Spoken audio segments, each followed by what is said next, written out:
Hello everyone, this is advocate Papiya. स्वागत करती हूँ आप सभी का हमारे channel decode the law में।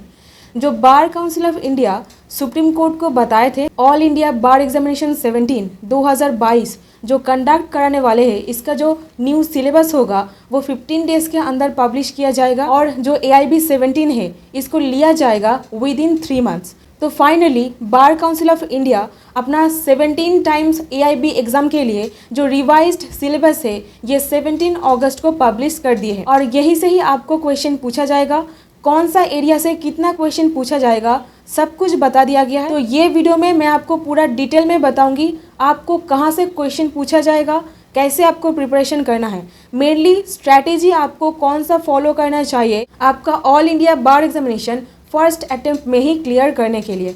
तो आइए देख लेते हैं कौन सा एरिया से आपको क्वेश्चंस पूछा जाएगा, क्या सिलेबस दिया गया है। तो चलिए शुरू करते हैं। तो ऑल इंडिया बार एग्जामिनेशन 17 इसका जो सिलेबस है यहाँ पर टोटल 19 सब्जेक्ट्स के बारे में बताया गया है।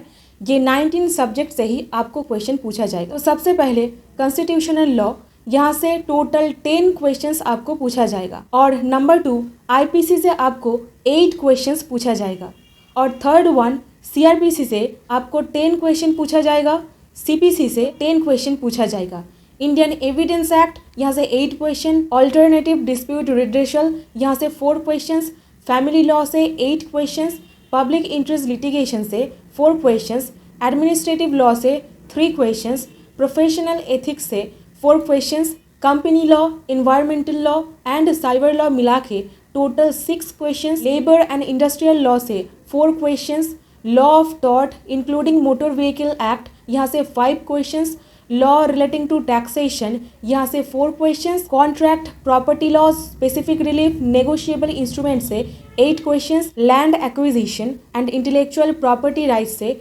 2-2 करके 4 क्वेश्चंस आपको पूछा जाएगा। तो टोटल आपको 100 क्वेश्चंस पूछा जाएगा और ये जो 100 क्वेश्चन है 1 मार्क्स ईच, मतलब एक क्वेश्चन 1 नंबर का, मतलब ये जो 100 क्वेश्चन है आपको 3.5 घंटे में इसका आंसर आपको देना पड़ेगा। तो अभी जान लेते हैं आपको कौन सा स्ट्रैटेजी फॉलो करना है ऑल इंडिया बार एग्जामिनेशन पहली अटेम्प्ट में ही क्लियर करने के लिए। तो सबसे पहली बात आपको टाइम मैनेजमेंट सीखना चाहिए।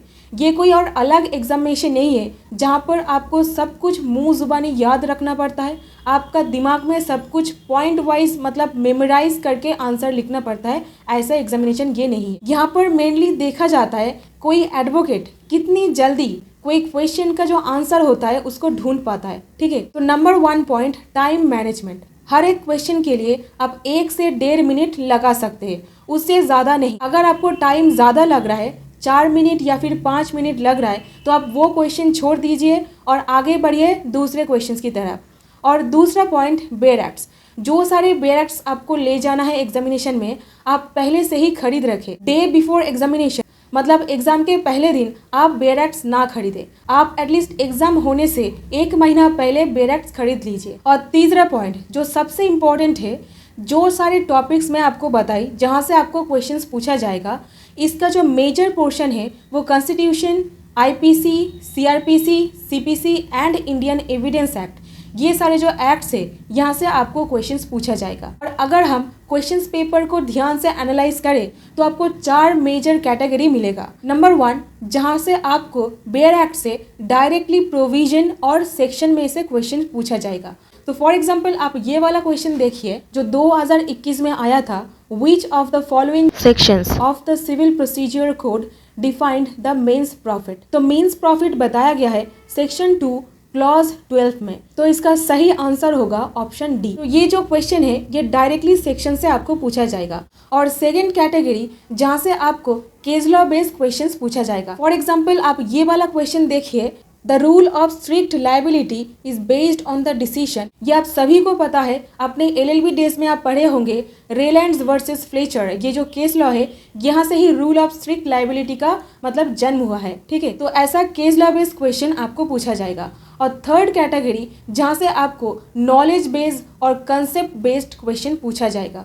For example the ground of error of law apparent on the face of the record is connected with which of the read. मतलब कहाँ पर एक एरर ऑफ लॉ हो रहा है on the face of the record. तो इसका सही आंसर होगा शाश्वरी और जो है ऑप्शन डी। और फोर्थ और आखिरी कैटेगरी है मैक्सिम बेस्ड क्वेश्चन। मतलब आपको एक मैक्सिम दिया जाएगा, वहां पर आपको पूछा जाएगा जैसे कि द मैक्सिम एक्टिस नॉन फैसिट रियम निसी मिनसिट रिया। इसका मतलब क्या है? इसका जो मतलब है there can be no crime without a guilty mind. तो ऐसा जो फेमस मैक्सिम है, यहाँ से आपको क्वेश्चंस पूछा जाए। तो सबसे इम्पोर्टेंट जहाँ से आपको प्रोविजन बेस्ड और सेक्शन बेस्ड क्वेश्चन पूछा जाएगा, आपको एक पर्टिकुलर टॉपिक के बेयर एक्ट उठाना पड़ेगा। For example CrPC. तो सीआरपीसी का बेयर एक्ट उठा करके सीआरपीसी से जो सारे डायरेक्ट क्वेश्चंस पूछा गया है, आप सबसे पहले उसको खत्म कर लीजिएगा।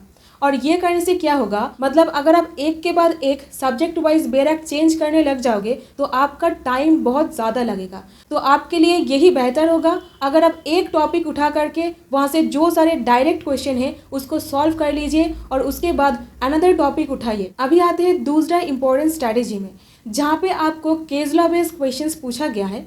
तो आपके पास बिफोर हैंड बहुत सारे जो लैंडमार्क केसेस है उसका एक पीडीएफ और एक प्रिंट आउट कॉपी आपके पास होना चाहिए, जहां से आप हर एक सब्जेक्ट्स के जो एमिनेंट और लैंडमार्क केसेस है उसको एक्सेस कर पाओ। तो ये लिस्ट आपके पास होना चाहिए। और तीसरा इंपॉर्टेंट टेक्निक है जिससे आप नॉलेज बेस्ड क्वेश्चंस को सॉल्व कर पाओगे। बार काउंसिल के द्वारा तो बुक मटेरियल दिया गया है, तो मैं आपको सजेस्ट करूंगी जो बेसिक्स होता है हर एक सब्जेक्ट का, हर एक कंसेप्ट का, वो एक बार आप पढ़ लीजिए। और चौथा पॉइंट जो है मैक्सिम के लिए, जहाँ से आपको मैक्सिम बेस्ड क्वेश्चंस पूछा जाएगा। जो फेमस मैक्सिम है उसका जो लिंक है मैं डिस्क्रिप्शन बॉक्स में दे दूंगी, आप वहाँ से एक्सेस कर सकते हो। और अभी आते हैं आखिरी जो सबसे इम्पोर्टेंट स्ट्रैटेजी है इसके ऊपर।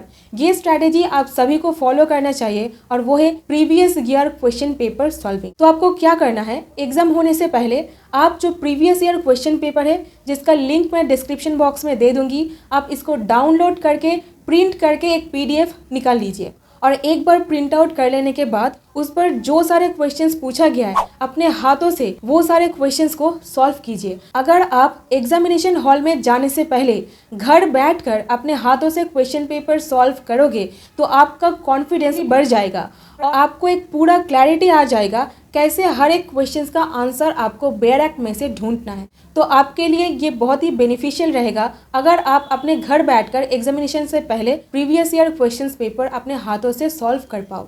तो ये आप ज़रूर कीजिएगा और ये करने से आपका एआईबी एग्जामिनेशन एक अटेम्प्ट में ही क्लियर डेफिनेटली हो जाएगा। ये एग्जामिनेशन के लिए आपको कोई भी प्रेशर नहीं लेना है, सिर्फ रिलैक्स करना है और कैसे क्वेश्चंस का जो आंसर है उसको ढूंढना है उस पर फोकस ज़्यादा करना चाहिए, ठीक है। और यहाँ पे ही last but not the least जो एक पॉइंट आपको बताऊंगी और वो है आपको जो गोले भरना है ये क्वेश्चन पेपर पर नहीं बल्कि वे मार्कशीट पे आपको भरना है। तो ये बात आप ज़रूर ध्यान में रखिएगा। तो जो सारे कैंडिडेट्स AIB 17 देने के लिए जा रहे हो उनको ऑल द वेरी बेस्ट। अब जल्दी से एडवोकेट बनिए AIB एग्जामिनेशन क्लियर करके। और ये वीडियो का एक पार्ट 2 आएगा जहाँ पे मैं आपको बताऊंगी आपको कैसे रजिस्ट्रेशन करना है, रजिस्ट्रेशन कब से चालू होगा, कौन सा डेट पर एग्जाम होगा, कब कहाँ कैसे एग्जामिनेशन कंडक्ट किया जाएगा एंड AIB एग्जामिनेशन के रजिस्ट्रेशन फीस क्या होता है एंड मेनी मोर। पार्ट 2 जल्दी मैं आपके पास लेके आऊंगी, तो तब तक अपना ध्यान रखें। So that's all in this video. मिलते हैं किसी और वीडियो में। Till then stay happy, stay blessed, keep learning new things and thank you so much for watching this video.